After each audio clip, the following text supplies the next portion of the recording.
Medyo kagigising-gising ko nga lang mga tropa kasi alam nyo naman, night person tayo at nakita ko, nagulat na lang ako, meron ng statement na inilabas etong si Saldico na napakatagal na talaga natin na inaantay.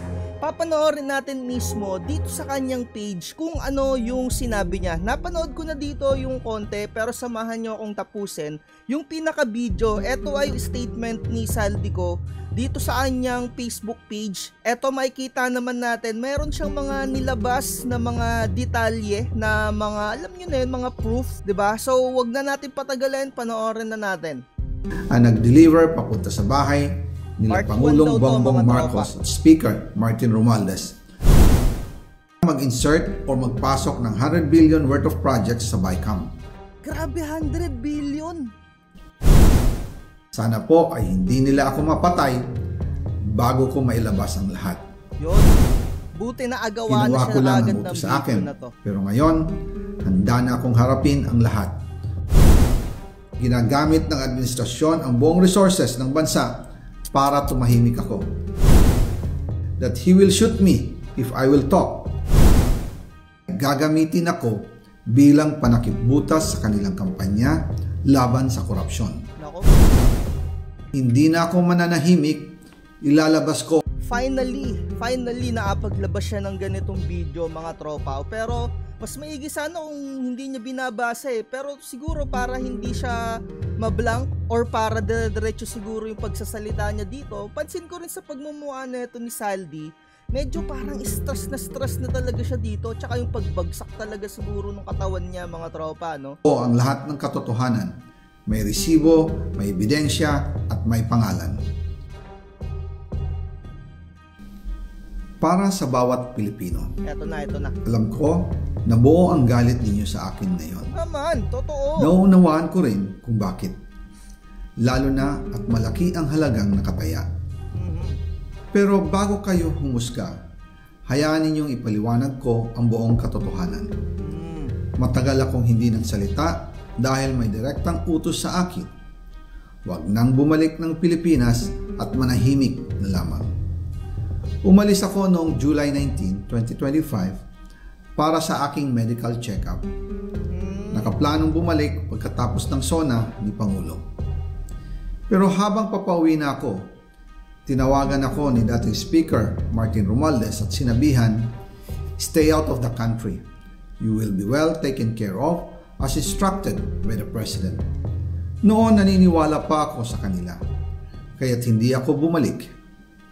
Tumikom ang aking bibig, sumunod ako, pero ang hindi ko alam, ang ibig pala nilang sabihin sa aalagaan ka namin ay gagamitin ako bilang panakipbutas sa kanilang kampanya laban sa korupsyon.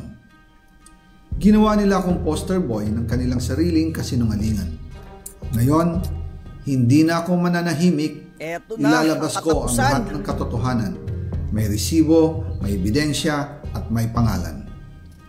Nagsimula ito nung tumawag si Sekmina Pangandaman sa akin nung nag-umpisa ang BICAM process last year, 2024. Ang sabi niya, katatapos lang ng meeting nila ni Pangulo at may instructions na mag-insert or magpasok ng 100 billion worth of projects sa BICAM. At sinabi pa ni Sekmina, you can confirm with Yusek Adrian Bersamin dahil magkasama sila sa meeting ni Pangulong BBM noong araw na yon. Tinawagan ko po agad si Yusek Adrian Bersamin at tinanong ko kung may instruction nga ba ang Pangulo na magpasok ng 100 billion during their meeting. Ang sabi niya ay totoo nga po. Right after our conversation, tinawagan ko po si dating Speaker Martin Romualdez at nireport ko ang instructions ng Presidente to insert the 100 billion projects. At sinabi niya sa akin, what the President wants, he gets.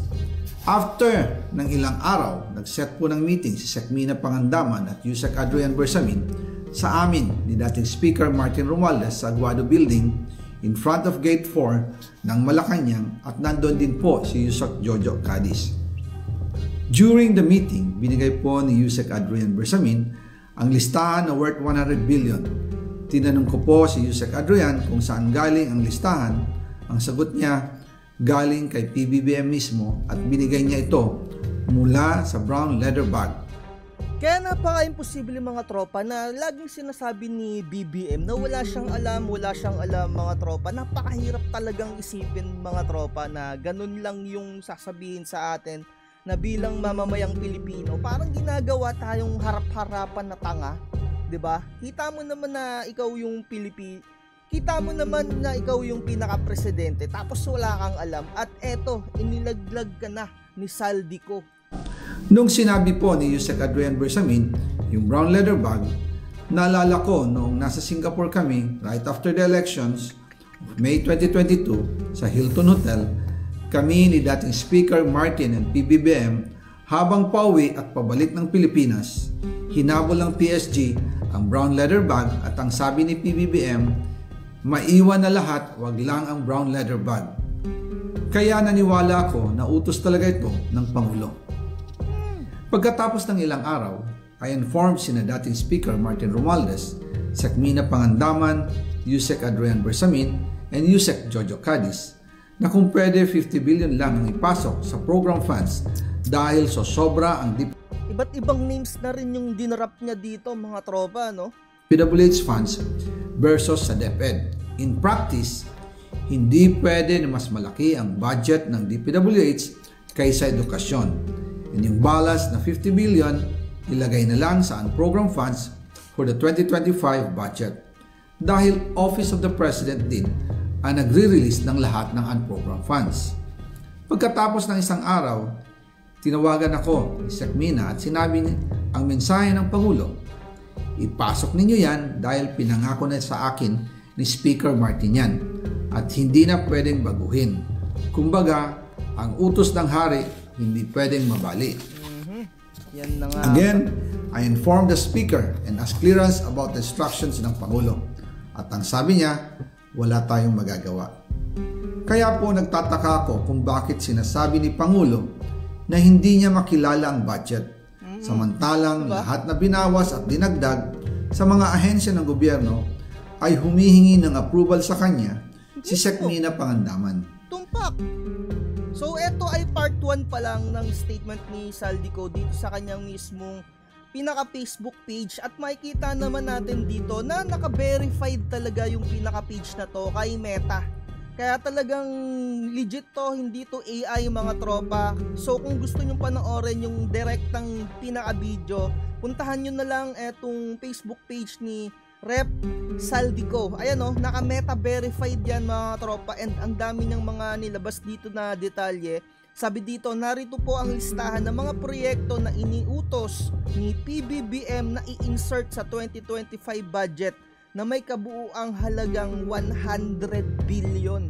Grabe, napakalaki no? Samantalang yung pagpunta niya dun sa Cebu parang picture-picture lang na imbes na mamigay ng mga relief goods, video-video lang. Kaya yung mga tao dun walang pakialam din sa'yo.